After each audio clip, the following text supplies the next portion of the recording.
He shows up in full "I'm in charge" mode, staring out like he's already seen how this whole story ends. And yeah, the fate of humanity is somehow sitting on his shoulders right now. He looks out over the city, and it hits him. Everything can flip from one tiny decision. Like one move, and the entire timeline either survives or gets absolutely cooked by this messed up phenomenon. And he doesn't even try to act confident about it. He just sits there thinking, because up to now he's made a bunch of choices he straight up regrets. He freezes mid-call when that voice hits again, "Honey." And it's not cute, it's pressure. The knocking gets louder, and he's just standing there like, yeah, he's caught. He slowly looks back, sweating, because whoever's outside already knows he's in there. And they're done playing polite. Open the door right now. Then they drop the receipt. They already checked with Ophelia, the lodge's housemaster. No classes today, meaning there's zero reason he should be anywhere else. He flinches hard, jaw tight, sweat dripping, because she's still talking like she owns the place. In his head, he's already admitting it. There's literally no stalker on her level. And then she proves it. A blade slams into the door like it's nothing, and she casually threatens to cut her way inside if he keeps playing silent. His eyes go wide, pure panic. He's trying to process how this escalated in 2 seconds, and all he can think is, this woman is actually insane. He finally snaps and yells that this has to be against the rules. Reaching toward the door like that argument is going to save him, while the door keeps lighting up with fresh cuts like it's getting carved open in real time. Then her voice comes in, calm and smug. "Unfortunately for you." Like she's already decided the rules don't apply here. Right after that, the whole entrance basically gets forced. There's a violent slam, sparks and debris fly, and he drops down shielding his head because whatever she just did wasn't a warning anymore. She steps in like nothing happened and hits him with, "Haven't you been avoiding me lately?" Then she casually drops the number 32 times, while he's still on the floor trying to recover, like, "You were seriously counting?" She closes the distance, boots clicking on the wrecked floor, and her tone gets calm in that dangerous way. She calls him by name, Dawood Campbell, and says she's got a question for him. Full dramatic switch. She stands there like it's some grand ceremony, looks him dead in the eye, and just asks, "Will you marry me?" He's completely stunned, like his brain just blue-screened. All he can do is stutter out a name, Elnor, before he can even finish the thought. He jerks up, panicking, and tries to talk his way out of it, calling it out like it's a mistake. "What are you even saying, Princess Tristan?" She's already perched up by the window, looking down at him with that smug, mean confidence. Then she twists the knife with a smile, asking if this is just how his family works, while he sits there realizing he's seriously outmatched. The white-haired girl stays cool and points out the obvious. This isn't exactly the best spot for an assassin to be acting up. Too bright, too open, way too many witnesses. Princess Tristan just smirks and basically says, "Wiping out witnesses is my specialty," like it's casual. And she follows it up with that lazy bleh, tongue-out attitude, like she's teasing more than threatening, which somehow makes it worse. Dawood completely loses it. He's half sprawled on the floor, screaming that he's uncomfortable and not ready for any of this, trying to backpedal because marriage was never even on his life plan. Before Dawood can even breathe, Princess Tristan suddenly launches at him like a heat-seeking missile, landing right in front of him with zero hesitation. Pure "we're doing this right now" energy. He's instantly boxed in by their presence, and the pressure doubles. One side is cold and sharp, the other is smiling like trouble. Dawood's brain tries to catch up, and all he gets out is a shaky name before they both snap his attention with, "Hey, Dawood." And then it gets worse. Another girl jumps into the chaos like she's been waiting for her turn, grinning way too confidently, and just drops it. She wants him to live with her. Dawood's eyes go huge because now it's not even "marry me someday." It's the wedding prep is basically done, so come live with me.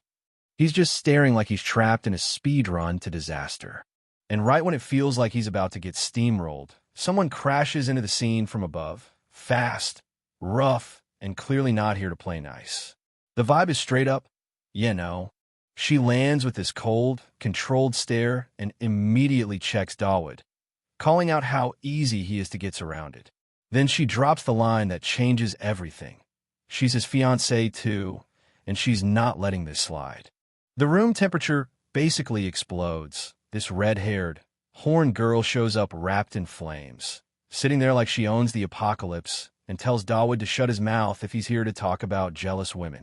She leans in with that smug, dangerous smile and calls his name like it's personal. Fano, making it clear she's not some random extra. She's here to be a problem. Now it turns into a full-on rivalry lineup. The girls clock each other instantly. One says this has become a competition. The other calls her delusional, while Dawood is in the middle looking like a terrified stick figure, screaming at himself to stop standing there and run already. The tension spikes because the voice of reason basically tells Dawood to reject everyone. But then the other side cuts in with the scary truth. If something's already been decided behind the scenes, then there's only one outcome coming. In the next second, everything breaks loose. The girls move at once, like the room just turned into a battlefield, while Dawood is stuck in the middle, yelling in full panic as bodies fly past him. Now it's chaos in every direction. Blades out, flames up, people lunging, everyone ready to throw hands over him. Dawood's still frozen, realizing this isn't romance anymore. It's a straight-up survival situation. Raoul mentally freezes like, okay, how did my life loop back into this mess again? Two heavy hitters lock eyes, and the vibe turns instantly hostile. One of them coolly calls it out. This whole thing has turned into a competition, while the other fires back like, you're actually delusional. Meanwhile, Raoul's guy's straight up panicking, yelling for him to move, and then quietly tries to save the situation. Sir Raoul, we should probably decline everyone. And then the real problem shows up, this horned red-haired woman standing there with that I own this room energy, power flaring like she's about to make everyone regret breathing too loud. Someone on the sidelines goes stiff the moment that pressure hits. You can tell they're trying to stay composed, but their face gives it away. This isn't just tension, it's danger.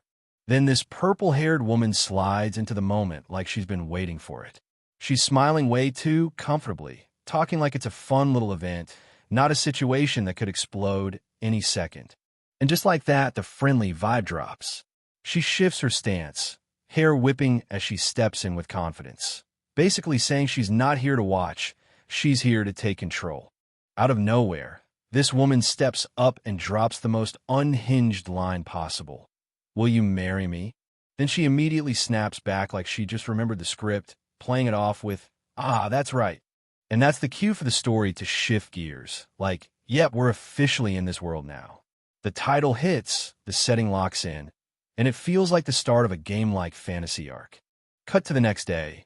The main guy's chilling in bed, talking straight to us like he's narrating his own recap. He's basically saying, so yeah, I got dragged into all that. You following me? He starts defending himself right away, like, look, it's not like I asked to get thrown into this game or singled out by some god-tier developer. He's trying to sound casual, but you can tell he's still salty about it. Then he gets to the setup. He's now Dud Campbell. 0 power, 0 special talent. Basically an NPC with a name. And to make it worse, he's stuck as a Viscount's heir, but only as a third-rate extra in this world. He explains what that actually means in real life here. This place runs on farming. The Campbell territory is just another rural backwater, and dungeons are apparently a thing across the empire, just not in a way that helps him. So yeah, his new life? Quiet, normal, and dangerously irrelevant. He sums it up. The moment a Viscount's son steps into the Imperial Academy, the whole world's story basically tilts. Like one handshake deal, and everything starts moving. Now it's happening for real. Dud's getting sent off. His dad hits him with a serious goodbye, and Dud answers politely, acting calm even though this is the exact point where his life can either upgrade or get wrecked. Back home, everyone's losing it. The Viscount is crying like a proud dad in public. The town is cheering him on, and Dud gets one clear warning. Don't cause trouble. Then they name-drop the destination. El Fonte, the place where all the Empire's nobles' kids gather, meaning the real chaos is waiting there. Dud forces a smile and plays along, thinking, at least as a nobody Viscount's kid, I shouldn't trigger any big story flags. He tells his dad he gets it, but that awkward sweat drop says he's not buying his own words. Reality check it's hard. A system window pops up and it's brutal. No skills, no mastery, no special gift. Literally nothing. Dud stares at it like, I'm cooked. Even a so-called veteran wouldn't want to start with stats this trash. Then the narration flips into warning mode with that dramatic visual. In this world, quests aren't optional. If you ignore one, the system doesn't wait for you.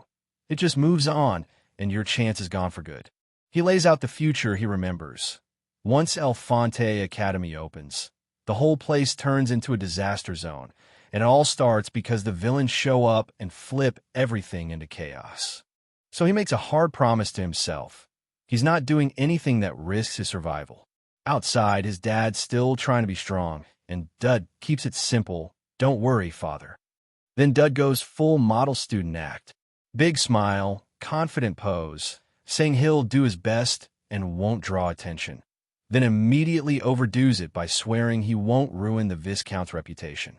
His dad's face says it all. That's not what he meant, but Dud's already committed to the bit. Dud doubles down on the I'll stay invisible plan, swearing he'll even keep his grades below average. His dad just mentally blanks out like, okay, that's really not what I wanted.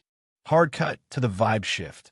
That same bold woman is framed like a major player, standing like she owns the story, sword at her side, and the whole scene screams, this person is going to derail everything. Back to Dud's narration. He's like, yeah, not drawing attention is exactly what a self-made background character should do. And right as he says it, something dramatic kicks off nearby, like fate already heard him and decided to clown him. Dud declares it like a big milestone moment. His academy life officially starts. New place, new chapter, everything wide open. Then the mood immediately cracks. He gets that uneasy feeling, realizing something's already off, like trouble didn't even wait for the prologue to end. Cut to someone calmly sipping a drink nearby, completely unbothered, while Dud's thoughts trail off. He can't shake the feeling that, for some reason, he's already being pulled into something he didn't plan for. Dud realizes the worst-case scenario. He's stuck in the same carriage as her, and she's just sitting there, perfectly calm, reading with a cup in hand like this is normal. His brain instantly starts dumping lore to keep him alive. This is Elnor Bloodthirsty. Elnor the one with a mountain of corpses. He stares. She barely even reacts. And he's already regretting every life choice that led to this seat. Then the future, he remembers, flashes like a warning.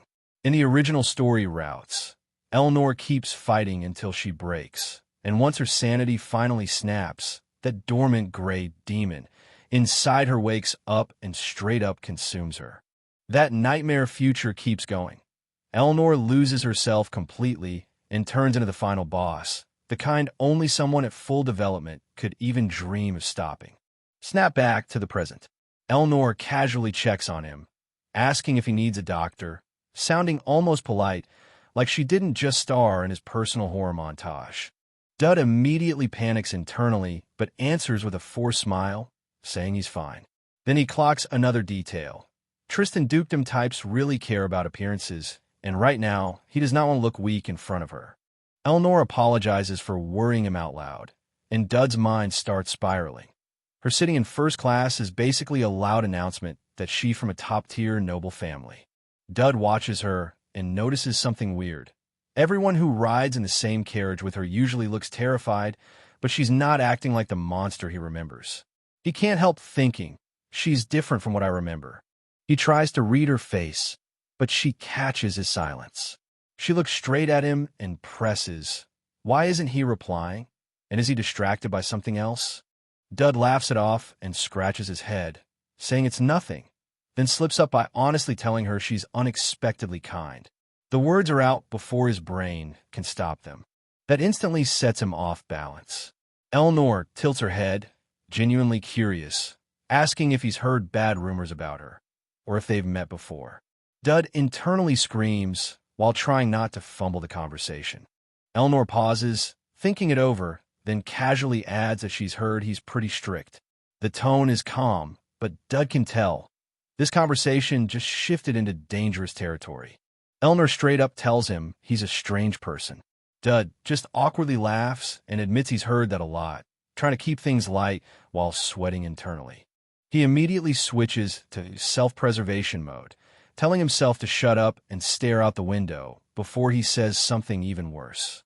As the scenery blurs past, Dud zones out, then notices a boulder rolling toward them in the distance, and that calm plan of his starts falling apart already. Dud watches that massive rock close in, and his brain just blue screens like, what the hell?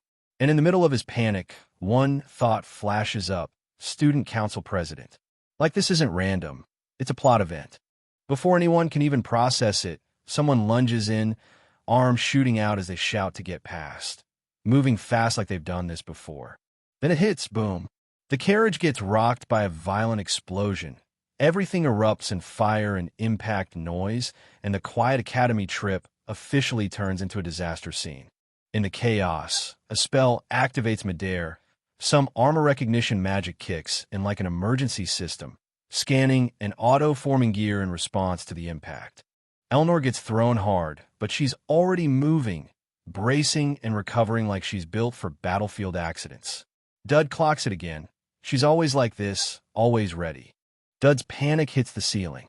With his useless stats, he realizes he can't survive a real incident like this, and his face says it before he can even finish the thought. Through the smoke and shock, Elnor looks down at him, surprisingly gentle, checking if he's okay instead of worrying about herself. Dud barely manages a yes, realizing way too late that he's basically pinned against her, and blurts out that she's heavy, completely by accident. That's when it hits her. She stiffens, snaps back with a sharp reaction, and the awkwardness spikes hard as the situation goes from life-threatening to painfully embarrassing in 1 second. Dud scrambles up with the fire blazing behind him, freaking out and trying to apologize like he just committed a social crime on top of surviving an explosion. Elnor's confused at first, then she smooths it over in this weirdly sincere way. She admits it's her first time being approached that boldly, but she can tell he didn't mean harm, so she tells him not to apologize. Dud immediately exposes his real reason in his head. He only jumped at her so he could get protection from her armor. Now he's standing there, embarrassed, stammering, trying to pretend he wasn't calculating survival odds mid-crash. Elnor steps closer through the smoke and straight up asks his name.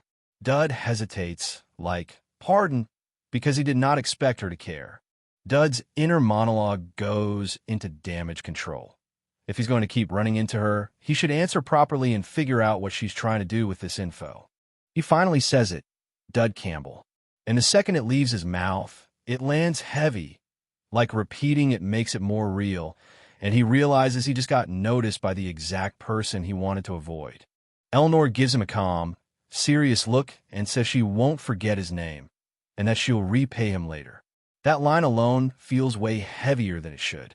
As she turns away, something triggers behind the scenes. A system notification pops, and Dud gets hit with new survival-type skills, like the world just acknowledged what he did. The camera pulls back to the aftermath, the train wreck burning in the distance, soldiers rushing in. Dud looks at the destruction and realizes this whole mess probably started because this train came from El Fonte, meaning the Academy arc just went loud from day one.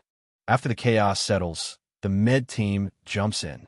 They confirm there were no deaths thanks to the quick response, while Dud's busy discovering that surviving explosions still hurts like hell.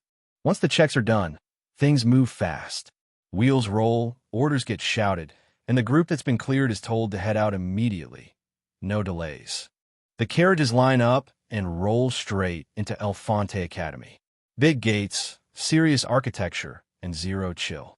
Dud's quiet plan officially ends here, because this is where everything actually begins. Dud finally connects the dots. Growing up in a territory full of decent, drama-free people must have stacked his luck without him realizing it. No wonder the system didn't punish him earlier. He flashes back to the Campbell Viscounty. Normal farmers, cheerful villagers, no corruption, no evil vibes. A place so harmless it's almost suspicious in this kind of world. Back in the present, Dud gets serious. The system didn't unlock nothing, so he decides it's time to actually check what he gained from surviving that mess. He pulls up the system screen and sees the first reward, Desperate Survival, a skill that boosts his stats when he's in danger, basically a panic mode buff. Dud's eyes go wide because this is actually useful. He's like, okay, this could keep me alive. But then he notices the other reward on the list, Deadly Charm, and that one feels suspicious. The system drops the catch. This kind of thing is easier to obtain if you have evil traits. Dud freezes, because in this world, evil traits usually means the kind of characters who don't just survive, they become the problem. Dud's mind jumps straight to the worst examples, those battle junkies who lose their minds the second a fight starts. Then it gets darker, the hero types who are actually unhinged, cutting down anyone who even gets close like they're the main character and everyone else is NPCs. And finally, the real red flag category, cold assassins who'll kill on contract without blinking. Dud's basically realizing evil traits in this world aren't a vibe. It's a warning label. His thoughts snap to one specific nightmare, Elnor's gray demon side, the kind of existence that hates everything and turns the whole world into a problem. Dud freaks out, spiraling like, so the people with evil traits are basically walking disasters, and I just got a skill tied to that. He's straight up panicking at what that implies about him. Then he forces himself to breathe and recalibrate. Like, okay, it's fine for now, because whether he likes it or not, he needs every useful skill he can get if he's going to stay alive here. Dud notices something that doesn't add up. The skill rank is shown as... He's like, even as a veteran, he's never seen that before. So whatever this is, it's outside normal rules. A medic notices Dud's expression and starts treating him like a mental health case, asking if he needs another psych assessment. Dud immediately shuts it down, insisting he's totally fine. From above, the scene looks small and controlled.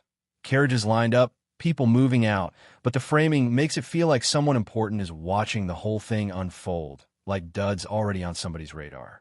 He tightens his expression, already clocking the tension in the room. This isn't just a ceremony to him. He knows eyes are on him, measuring, judging, waiting for a slip.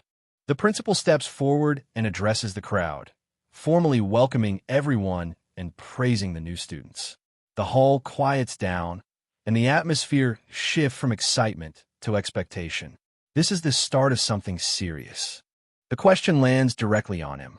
He's singled out, called by name, and asked if he's really the Tristan princess everyone's been talking about. He answers calmly, short and confident, making it clear he's not here to explain himself. The masked official lays it out bluntly. He drops his status and lineage like a warning, making it clear this isn't just about school politics. Power is already in play, whether anyone likes it or not. That's when the real question hits. The MC freezes for a split second as the implication sinks in. This wasn't random. Someone aimed for him. Someone wanted him gone before he even settled in. The truth comes crashing down fast. The Tristan dukedom has enemies everywhere, and he's standing right in the crossfire. She pulls him in, shielding him without hesitation, and the message is clear. Staying close to her means danger, but staying away might be worse. This academy just turned lethal. She turns away after saying she'll remember his words, leaving him staring at her back. At the same time, something unseen shifts.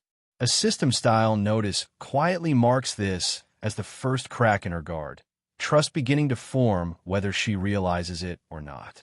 He exhales slowly, watching her go. In his head, he breaks her down like a boss fight. The academy is crawling with snakes, and someone like her was never going to be harmless. Strong, dangerous, and surrounded by rumors for a reason.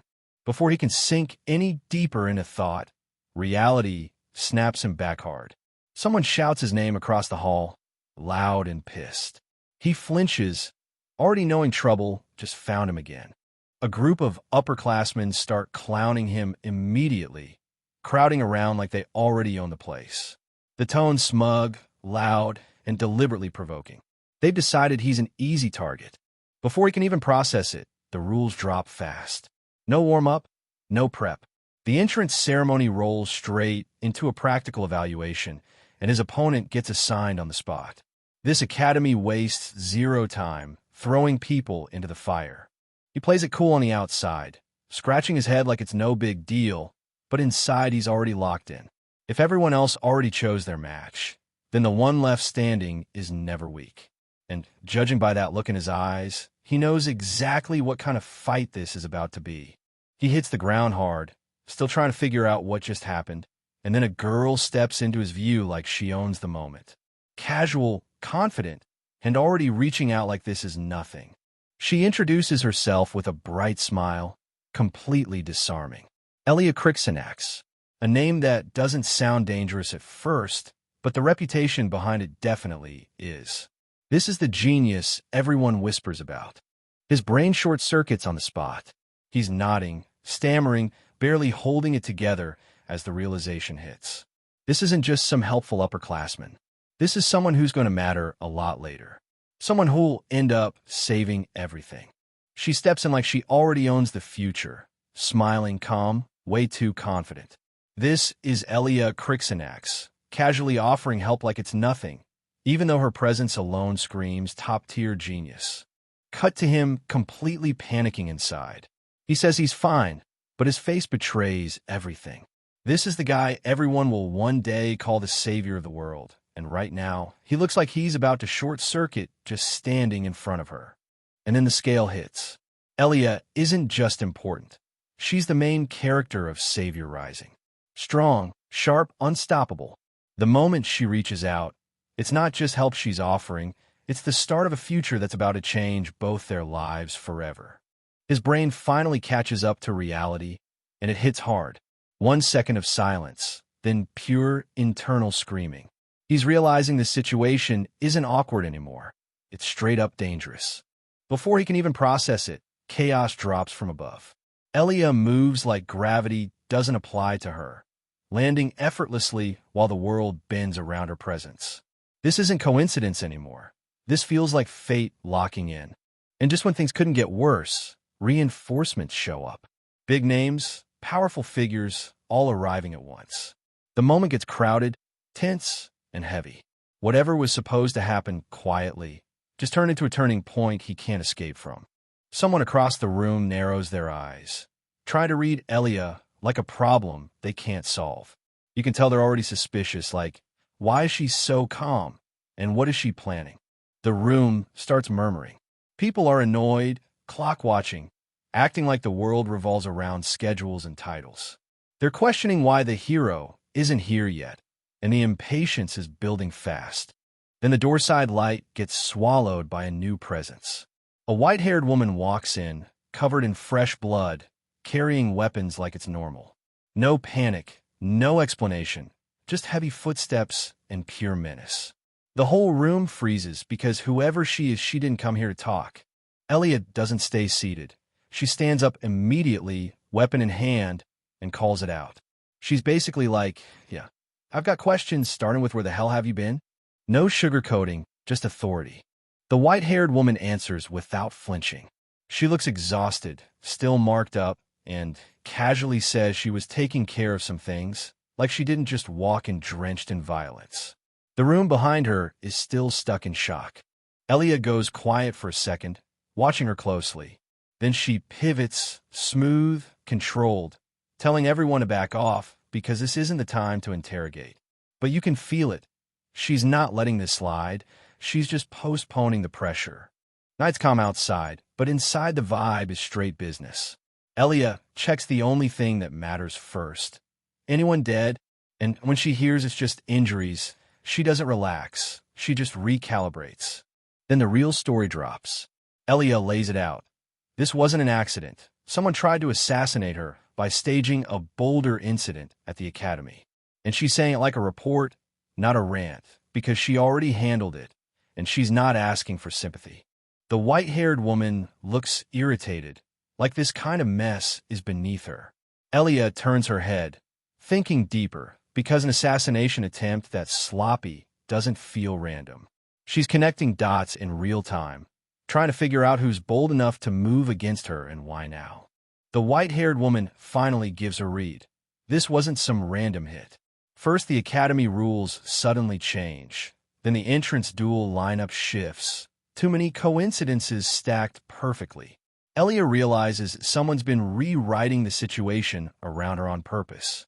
Elia pulls a name from the noise, David Campbell. Even saying it out loud changes the air. Like she's found the piece that doesn't belong, the one that explains why everything feels staged. The white-haired woman asks how Elia even knows him, and you can tell she's not asking casually. She's checking if Elia is already tangled in something bigger. Her expression says it all. That guy didn't feel normal, and she doesn't trust what she sensed. Cut to David. He's smiling, relaxed, almost amused, like everything unfolding around him is already part of the plan. That calm isn't confidence. It's someone who knows more than he should. From the white-haired woman's side, the feeling is off. She clocks it instantly. There's something wrong with this guy. Not loud, not obvious, just deeply unsettling in a quiet way. Then the crowd starts pushing him forward, forcing him into the spotlight. Sword in hand, eyes down, he looks ordinary, but the way he grips that blade says otherwise. Everyone's cheering, but beneath that noise, something dangerous is waking up. Now we're in his head. He's staring at Elia across the arena and basically accepts the harsh truth. His stats are trash, and if she lands even one clean hit, he's done. This isn't a fair match, it's survival. Instead of freezing, he flips the mindset. If he's going to lose anyway, then this is the perfect place to gamble. He steadies his breathing, locks in on the sword, and tells himself he's got nothing to lose. The crowd is already eating it up, people whispering, watching, trying to figure out who he is. And he leans into that. If he can't win the duel, he'll at least force everyone to notice him, because attention right now might be his only weapon. He's running the numbers in his head, like, with my info advantage and my stat buffs, I might actually survive this. Not win. Survive. That's the goal. Elia closes the distance and calls out to him like she's done playing around. Sword ready, eyes locked. She's basically saying, stop overthinking and face me. And that confidence crushes him. He freezes for a beat, sweat dripping, mind blanking out. Then she hits him with, be honest with me. And he has no idea what she's really asking, because it feels like she can already see through him. Elia studies his face up close and just says it. He looks weak. Not as an insult. More like she's confirming something she already figured out. Then she steps in, totally unbothered, and doubles down. I'm right. She's pressing him with that blunt honesty, like she wants him to admit it out loud. He's caught off guard, trying to process why she's doing this mid-duel. And in his head, he connects it to Tristan, the guy everyone's waiting on, and that missing Tristan girl he's heard about. He realizes Elia isn't just testing his sword, she's testing what he knows and who he's tied to. Elia just admits it out loud. She hates her, not even trying to be polite. And she takes it further. She can't stand the whole Tristan family. That's a wild thing to say in public, especially in this crowd. He clocks how gutsy that is, but also realizes she's framing it wrong. Like she's letting personal feelings steer the story, and that's dangerous. In his head, he's already going, yeah, but that's not the real problem here. Elia tightens her grip and says she gets it. This is family drama, messy history, grudges. But the way she's looking at him now makes it clear. She's not venting. She's drawing a line, and she's testing whether he's about to get dragged into that war. Elia doesn't let him dodge it. She points out the obvious. He still reminds her of that Tristan girl, and that alone makes him suspicious in her eyes. He tries to protest, but it's weak, and the crowd can feel the tension rising. She narrows her eyes like she's weighing a choice. Keep pressing him, or pretend this is just a normal duel. But even she knows the act is falling apart. Everyone's watching, and any small move is going to get interpreted as a big statement. He panics and goes full survival mode. He realizes the only way he lives through this is by ending it fast, before she decides to actually go serious. So he blurts out the one thing that might stop her, basically telling her she can leave, like he's trying to shut the whole situation down before it turns lethal. Elia pauses, thrown off, and admits something unexpected. She actually likes that Tristan girl. That confession lands heavy, because it doesn't match her I hate the Tristan's energy from a second ago. He snaps back like, are you serious? Because now none of this makes sense. The mood flips from dual tension to straight confusion. He immediately backpedals internally.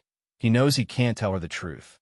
So he commits to the lie, saying whatever it takes to keep her from focusing on him. But even while lying, he's deadly serious about one thing. His feelings about her are real, and he won't let Elia use that girl as a target. Elia's system basically rewards her for the emotional pressure she just pulled, like the world itself is keeping score. She stays calm on the outside, but you can tell she's decided. No more talking, she's taking control of this duel right now.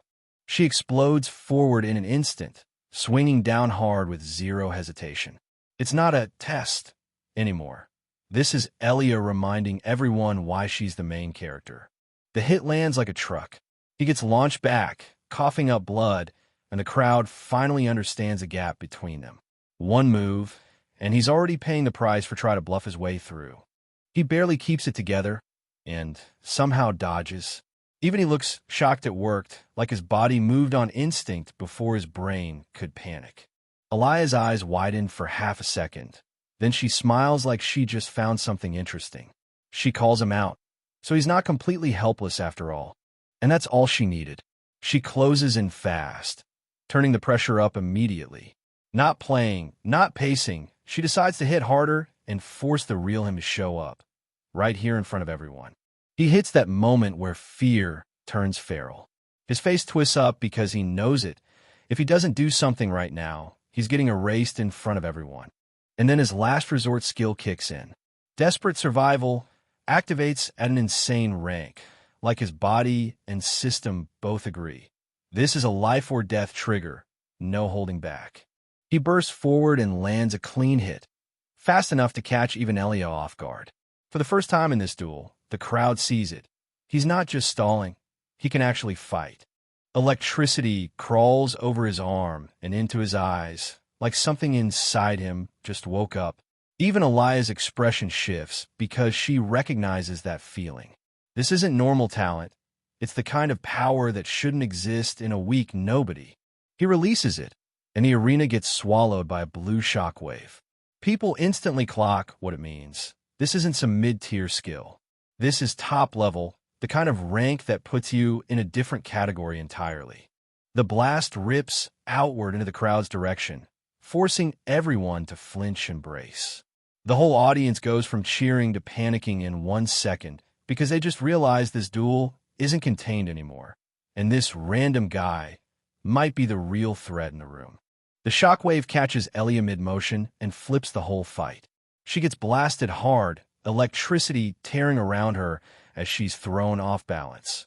First time she's looked genuinely threatened. He keeps pushing it, driving the energy forward like a cannon. This isn't a single strike anymore. He's flooding the arena with power, forcing Elia to take the full pressure head-on. Then it hits him.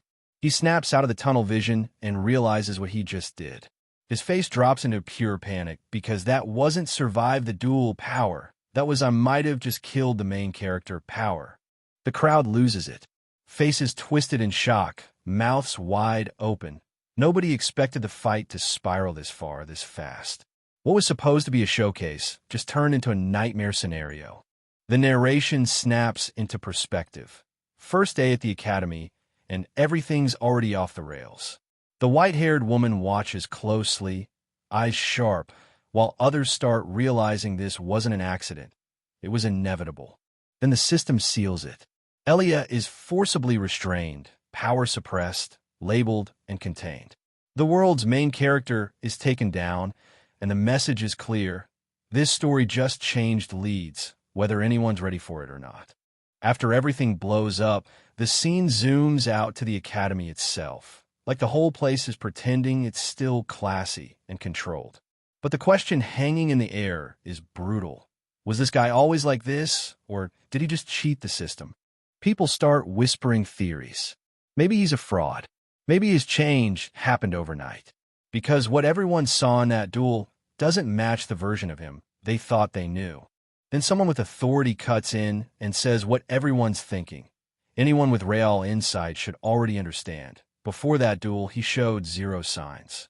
No combat skill, no power. Which means either he hit it perfectly or something just awakened inside him at the worst possible moment. The adults start dissecting it like a crime scene.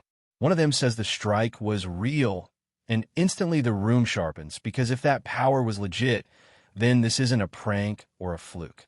It's a problem. The green-haired guy lays down the logic.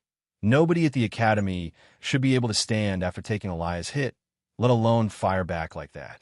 So he's basically accusing him without saying it. Something doesn't add up.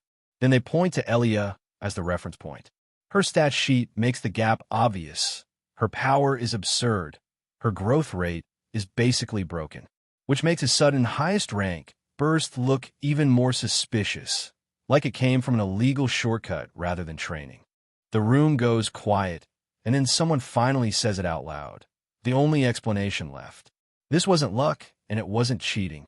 This kid might just be built different. They call it what it is, a monstrous genius. The kind that doesn't show anything until the moment it matters, then casually breaks every assumption everyone else was relying on. But even with that conclusion, there's resistance. One of them admits it's hard to accept this outcome as legitimate, especially with Elia involved. Her sponsor, her status, the politics, this one isn't just about strength. It's about whether the system is ready to acknowledge what just appeared in front of them. The green-haired guy isn't celebrating. He's thinking long-term. If this kid is truly that talented, it'd be insane to waste him or push him into a corner. Power like that should be managed, not crushed. The sponsor woman stays calm and practical. She's like, if he's a fraud, it'll show. So instead of jumping to conclusions, she decides to let the situation play out and watch what the kid does next. Then the green-haired guy explains why he's uneasy. There are too many weird details stacking up, too many interesting signs. Enough that he suspects someone might have done something extreme behind the scenes, like putting him through a dangerous treatment to force this kind of power out. Behind the scenes, the decision gets made. If this guy is really something special, they won't crush him, they'll place him. Give him a role, a path, and see whether he grows into it or burns out. Meanwhile, the world explodes. Headlines go crazy overnight. First day at the academy, and he already took down Elia Crixinax. People start calling him the next big thing, replaying the fight like it's history in the making. And he's just sitting there, reading the news in disbelief. Same guy, same face, but now the entire academy and the public are staring straight at him. Whatever quiet life he thought he had is officially over. He's chilling like nothing matters, but the system is absolutely farming points off him. People watching, whispering, judging. Every reaction stacks curiosity, and he's cashing it in without even trying. He breaks it down in his head like a mechanic. Curiosity turns into interest, interest turns into trust, and all of that converts straight into usable points. And the craziest part? The person with the most curiosity toward him right now is Elia. That's what throws her off. She can't wrap her head around it. Why does the final boss of this academy, someone who should be untouchable, have zero killing intent toward him? Instead of hostility, she's watching him like a puzzle she wants to solve. And that curiosity might be more dangerous than hate. He checks the rewards and realizes he just robbed the system in broad daylight. He got a Tristan sword technique for free. No grind, no training arc, just straight profit because Elias' attention is fueling his growth. Then he pulls up Elias' status and sees the twist. Her curiosity is maxed out, but she can't claim rewards yet. So she's stuck watching him get stronger off her reactions, and that's got to be driving her insane. He pieces it together. Gifts only trigger when someone's interest reaches a certain level. And since Elia already likes him enough to push it, it means she's not just observing. She's invested, whether she wants to admit it or not. He's mid-thought when someone knocks. The sound alone snaps him alert, because after everything today, a random visit doesn't feel random at all. A voice calls out asking if this is David Campbell's room, and he freezes. It's familiar, and that's the scary part, because the last person he wants showing up right now is someone who already has their eyes on him. Then the name drops. It's Elia Crixinax asking to come in. He straight up jolts like no way. Because if she's here personally, it means she's done watching from a distance, and she's about to get answers. He's inside spiraling, like full panic mode. He's hoping if he stays silent, she'll just leave, but even he knows that's not happening. Elia stands at the door, totally composed, and calls him out. She's not asking politely anymore. She's stating facts. I know you're in there. Then she escalates instantly. She threatens to break the door if he doesn't answer, and he's stunned like, are you insane? But the worst part is she's dead serious, and now hiding is officially not an option. Elia softens the tone just enough to bait him. She says she just wants to talk, like she's offering him a chance to handle this the easy way.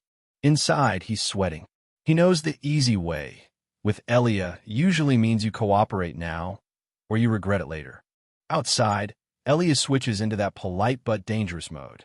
She's like, if you open up, I can make things a little nicer for you. And that's what makes it scary, because she's not bluffing. She's already deciding how this ends, with or without his permission. She snaps forward with her hand out like stop right there, even though she's clearly beat up. Still, she's not backing down and looks ready to force her way through whatever's in front of her. The scene shifts to a quiet hallway that feels way too calm for how tense things are. Someone lets out an annoyed, like they're already done with this situation before it even starts. Then there's a sharp click, and she instantly turns her head. Her expression hardens fast, like she just realized something got locked, loaded, or triggered, and now she's fully on guard. The upperclassman storms off, still annoyed, basically calling him stiff and acting like he ruined an easy win by not playing along. Outside, that orange-haired girl goes full chase mode, yelling for the other girl to stop and be friends, while someone watching can tell right away this isn't normal friendly energy. She finally squares up to someone and immediately freezes in her own head, realizing she has no clue how to make friends when the person she's dealing with is a guy. She takes a hit and drops hard, letting out a quick ouch like the floor just won that round. She's down on one knee, embarrassed and scrambling, trying to play it off while asking where the other person was headed. Then she starts to introduce herself, but can't even get the words out clean. The white-haired woman steps in close, calm but intense, and asks if she's hurt. The orange-haired girl just goes silent, completely caught off guard by how direct and serious she is. The orange-haired girl looks up in shock and blurts out, "Be brother," but the white-haired woman doesn't even hesitate. She snaps a command, "Run, Elia." In the next second, the place explodes into chaos as a massive tornado of fire erupts, swallowing the whole area like someone just unleashed a disaster spell. Back on the ground, the orange-haired girl's face twists into this scary calm, like something inside her just switched. She starts muttering about betrayal while gripping her bag, and you can tell she's not just scared anymore. She's about to do something. She steadies her breathing and admits she didn't even think. Her hand just went to the sword automatically, pure survival instinct. The white-haired woman's eyes sharpen as she quickly sizes him up, wondering if she could actually win against him at her current strength. Then she reaches her hand out toward him and calls out a name, Elnor Tristan, like she knows exactly who he is, and this just got personal. She's still stunned, trying to process why this woman feels weirdly familiar, and her brain spirals into, why does she look like she's been through the same stuff as me? The white-haired woman steps in with zero patience and tells her to hand it over, like she's taking control of the whole situation without asking. She hurriedly gives the bag back, but the moment their hands meet, she clocks it. This woman's hand is warm, just like her brother's, and that detail hits her way harder than it should. The white-haired woman turns away and gives quick directions, telling her to head down the hallway and find Elia's room, then just walks off like the conversation is over. The orange-haired girl pauses and calls out, "Wait," confused how this woman even knows where her brother stays, because she didn't tell her anything. The white-haired woman stops and looks back, blunt and unreadable, saying she's with him all the time now. Then she hits her with a cold, "For what purpose?" like she's testing how much she actually understands. The orange-haired girl blurts out the real reason, awkward but determined. She's trying to be friends with Elia because they're new students, and the school basically pairs them up since they're the opposite sex. The white-haired woman's vibe turns straight up lethal. She shuts it down instantly, saying friendships between them are forbidden, and if the orange-haired girl follows him around again, she'll personally drag her back to her room. The orange-haired girl panics and tries to explain she doesn't mean anything serious, but the white-haired woman cuts through it like it's nothing. Elia means nothing to her, and she walks off with a final warning to never mess with what belongs to her. We cut to Elia's brother, looking tense and sweaty, realizing she's dead serious about him. Like this isn't a warning, it's a claim. The orange-haired girl watches it all sink in and thinks, okay, something is definitely going on here. Even if it's just a rumor, she decides she needs to stay close to Elia and figure out the truth. Then it jumps to the academy grounds where everyone's gathering, and the announcement drops. They're being split into groups for one-on-one duels, and Elia's brother is being forced into the warrior candidate track. Elia gets placed in the highest level group, and while everyone else is hyped, he's the only one not celebrating. He looks like he already knows this is about to get messy.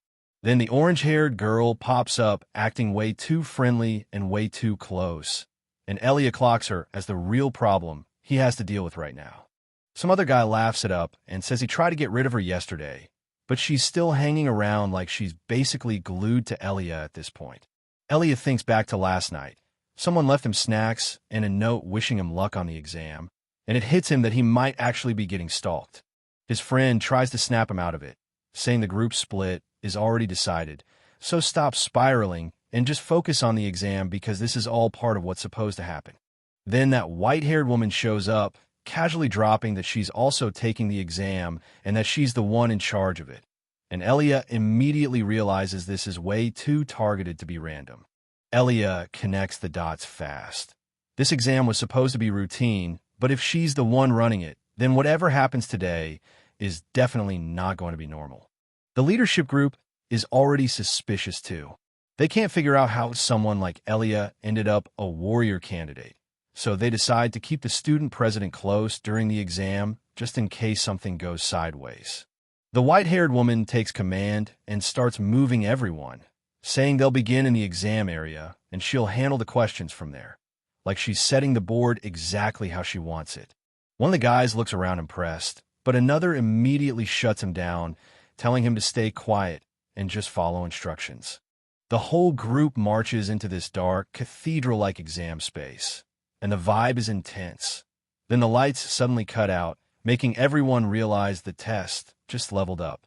The orange-haired girl nervously asks if taking questions after entering is even allowed, but the white-haired woman doesn't answer. She just stares ahead in silence, like she's waiting for the real exam to start. Someone quickly points out the obvious. The entrance is sealed shut and the power's been cut. So whatever this is, they're locked in on purpose. Elia's expression turns sharp as a system-like message pops up, Elnor event in effect.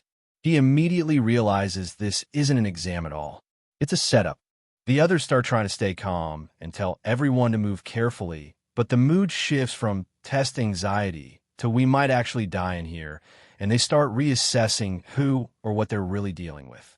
The orange-haired girl recognizes the group, realizing these are the people who matter in the story, and this exact room is where they were all supposed to meet for the first time. Elia clocks the same thing. Everyone trapped here isn't random. These are key players, which means whatever's happening is tied to the main storyline on purpose. Elia moves fast, spots a map, and decides the central hall is the best place to regroup. He heads for it like he's already done this before and knows staying here is asking to get picked off. Two of them start breaking down the safest play. Stay in the main hall, hold a defensive formation, and be ready for an ambush because the enemies will have to come through that space. They all feel it. This place isn't empty. Someone else is here with them, and the silence is starting to feel like bait. Elia starts assigning positions, choosing where people should go, but the orange-haired girl immediately questions him, like, why are you acting like you already know the route? The orange-haired girl pushes back hard, saying his plan makes no sense because it splits them up and pulls people away from the safest spot, and you can tell she's not letting him lead without a fight. Elia shuts it down instantly. He says he can't explain right now, but it's important and he'll explain later, basically asking them to trust him in the middle of a crisis. The white-haired woman steps in with this cold smile and casually points out the problem. Nothing matters more than saving your own life. So if his plan is trust me, that better come with proof. Elia slips away alone down a side corridor, relieved his plan actually worked and nobody stopped him on the spot. He thinks the orange-haired girl backing him up gave him just enough credibility to move without getting questioned to death. And now his goal is simple: survive quietly until this whole event ends. He heads deeper into a darker passage, deciding to post up somewhere hidden, waste time, and avoid trouble instead of playing hero. Elia hears something and snaps his head around, instantly suspicious because nobody should be out here with him.